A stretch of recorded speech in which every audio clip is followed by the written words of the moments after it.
very early on in the project, I recognised that the role of the facilitator was absolutely key to the success of the project. I think it is helpful if the person knows about the service that they're about to work with, and they know the teams, and that they're able to talk with staff and patients in a neutral, comfortable way without the assumptions that somehow staff will always know better, patients will always know better, whichever side of that balance it is.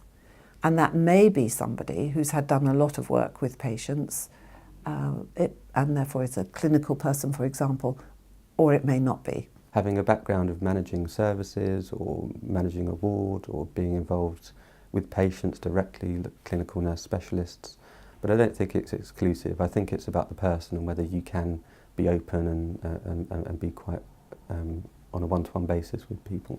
You do the usual things that you do when you are getting groups of people together to make some improvements and change, and you also need to adapt that because some of the people in that group are patients.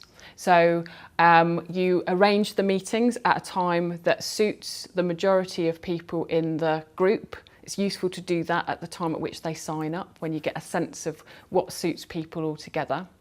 And you have regular meetings, make them frequently enough to kind of keep the momentum going, but not so frequently that you don't have time to do things in between.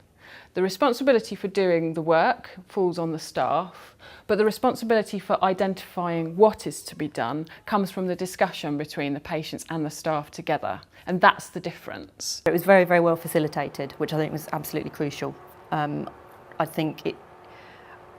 I think the fact there was a really very clear agenda and a very clear summary at the end, and we knew what was going to happen and what was going to be addressed, made the meeting move on. You know, I think things actually happened. It's about people having confidence in the process and people understanding the process. And I think having the staff meeting first and doing the staff interviews and bringing the staff together and letting the patients meet together and gaining confidence within those two groups and organising their priorities and then bringing the two together was a really very strong way of moving this project forward.